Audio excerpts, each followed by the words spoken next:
Now, it was this documentary that claimed, which we know wasn't true. Yeah, check this out. We don't talk about things that are nonsense. We don't even entertain nonsense, my brother. Because listen, 7 years ago, I'd have been like, yo, did you hire somebody to kill Pac? But no, you do it like a journalist. Yeah, no, I mean, we wouldn't even get into nonsense like that. You know what I'm saying? It's nonsense. Which we never believed, by the way. Yeah, thank you. 50 Cent drops a bombshell, claiming he has proof that Diddy killed Biggie Smalls. After nearly 30 years of speculation, is the truth finally coming to light? The rap world is reeling from this shocking accusation, and we're about to dive deep into the evidence that could change everything we thought we knew about one of hip-hop's darkest chapters. As we piece together this puzzle, a crucial question emerges. What really fueled the deadly feud between East and West Coast rap? The answer lies in a web of jealousy, betrayal, and ambition that started years before Biggie's murder. The story of Tupac, Biggie, and Diddy reveals a rivalry more complex and dangerous than anyone imagined. The 1990s hip-hop scene was a battleground of talent, ego, and ambition. As rap music exploded in popularity, two distinct epicenters emerged. The East Coast, dominated by Bad Boy Records, and the West Coast, where Death Row Records reigned supreme. At the heart of this divide were Sean Diddy Combs and Marion Suge Knight, two moguls whose rivalry would shape the future of hip-hop. You would get 100 people in the room, and out of the 100 people, probably 3 would say it was all right for Big to be in LA. You know Pac just got killed. It ain't no kind of business Big was doing. Big couldn't even walk, he couldn't run. He did not want the beef with the Crips. Puff ain't want the beef with the Dog Pound, Snoop them or whatever.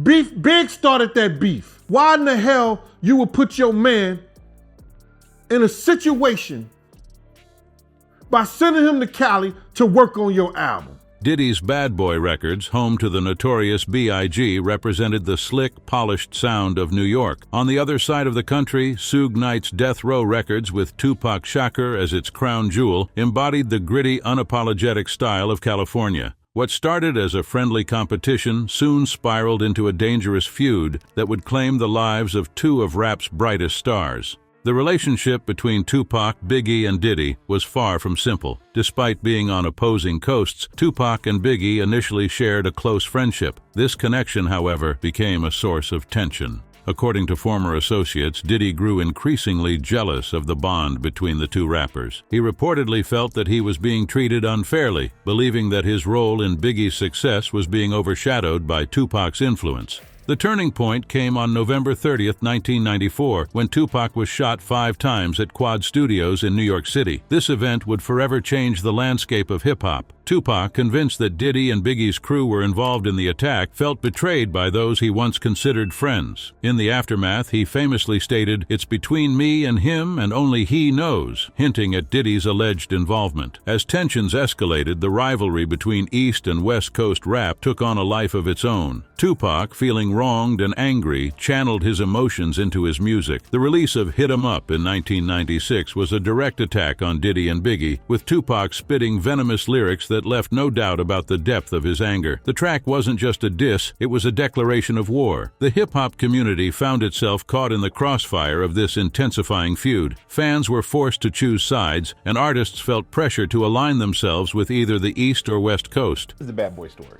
The Bad Boy story is a group of young individuals that have come from the New York area, that grew up and was influenced in hip hop and took hip hop to another level. The platform of radio, we were making so much hip hop and R&B that they had to start dedicating stations to it. It started out as something that we were going to do that was really centered around us all coming back together, because we all started together and we were successful not just because we were great individually, but because of what we meant together. The rivalry wasn't just about music anymore. It had become a matter of loyalty, pride, and, increasingly, safety. As the conflict reached its boiling point, the atmosphere in the rap world became increasingly volatile. Threats were exchanged, confrontations became more frequent, and the line between lyrics and real-life violence began to blur. Both Tupac and Biggie expressed fears for their safety, with Tupac openly discussing his concerns in interviews. The powder keg finally exploded on a fateful night in March 1997. As Biggie left a party, little did he know that a chilling prediction had been made about his fate.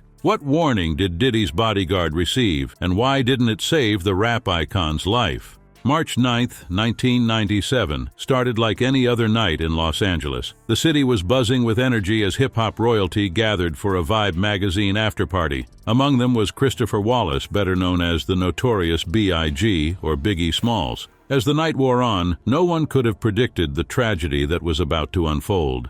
Gan Deal, Diddy's former bodyguard, later revealed a shocking detail about that night. Before they left Andre Harreld's house, Diddy told Deal he didn't have to go. This seemingly innocuous statement took on a sinister meaning when Deal explained, "I went because I knew that somebody was going to die that night. Somebody was going to get shot." The revelation raises disturbing questions. How did Deal know about the impending danger? And if he knew, why couldn't he prevent the tragedy? Deal's testimony paints a picture of a night fraught with tension and unspoken threats. The atmosphere was electric, charged with the ongoing East versus West rivalry that had claimed Tupac Shakur's life just months earlier. As Biggie and his entourage left the party, the streets of Los Angeles seemed deceptively calm, but beneath the surface, unseen forces were at work. Deal's words echo hauntingly, "I did everything in my power to stop it from being Puff." This statement suggests a level of foreknowledge that has long puzzled investigators and fans alike.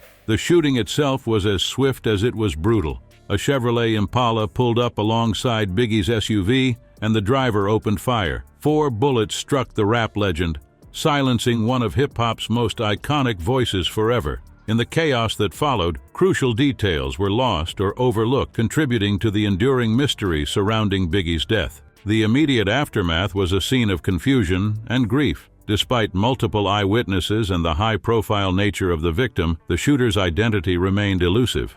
This lack of clarity in the initial investigation has fueled countless theories and speculations over the years. Deal's account contradicts many of the stories that have circulated about that night. He stated bluntly, "A lot of that be lies. The stories they tell are not truthful." This assertion casts doubt on the official narrative and raises questions about who might have benefited from obscuring the truth. The circumstances of Biggie's murder, including the apparent lack of adequate security and the chaotic environment, have long been a source of controversy. Deal's claims about the warning he received and his subsequent actions provide a personal perspective on the events, emphasizing the human element of the tragedy amidst the backdrop of celebrity and violence. As investigators pieced together the events of that night, inconsistencies began to emerge. Eyewitness accounts varied, and crucial evidence seemed to vanish into thin air. The identity of Biggie's killer remained a mystery, despite the high-profile nature of the crime and the resources devoted to solving it.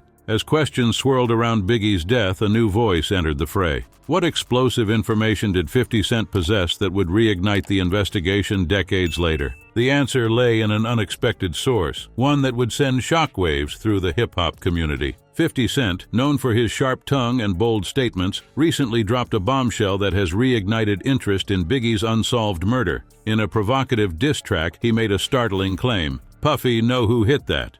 This simple yet powerful lyric has set the rap world ablaze, suggesting that Sean Diddy Combs may have knowledge about the identity of Biggie's killer. The timing of 50 Cent's allegations is particularly significant. They come on the heels of Diddy's recent arrest, which has thrust the music mogul back into the spotlight for all the wrong reasons. Diddy now faces multiple allegations of sexual assault and racketeering, adding a new layer of scrutiny to his past actions and relationships within the music industry.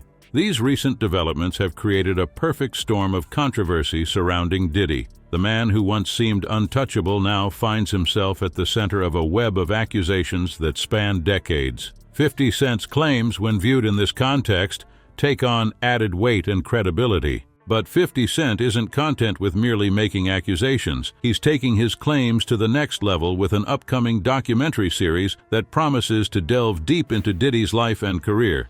This series aims to provide a nuanced perspective on the broader narrative of hip-hop, exploring not just the allegations against Diddy, but also the impact of these events on the culture as a whole. The documentary's scope is ambitious. It will cover not only the recent allegations against Diddy, but also revisit long-standing rumors and theories about his potential involvement in some of hip-hop's darkest moments.